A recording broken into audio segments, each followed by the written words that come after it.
फंस गया ये रेस्क्यू ऑपरेशन शुरू होने लगा है मतलब चले आते इधर दादा रीपा ना पड़ा इनको साड़ी खोल लेना पता ही नहीं लगा बीच आ गया बस वो आ गया ना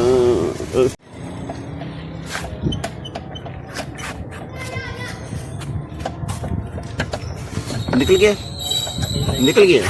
चला गया हैं? है आगे अच्छा वो फंसा है ना उसमें वो गिरे बेल ने ਵਿੱਚ फंस गया है तो बेल लूज करनी है तारा ना नहीं बंदा जानता है चाबी दे 12 ਦੀ ਪੈਨੇ ਇਧਰ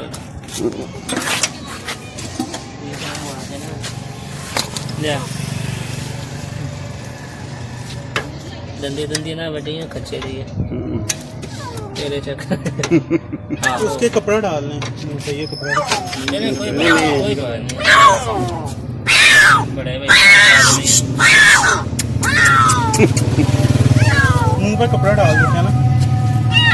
पड़ेगा ना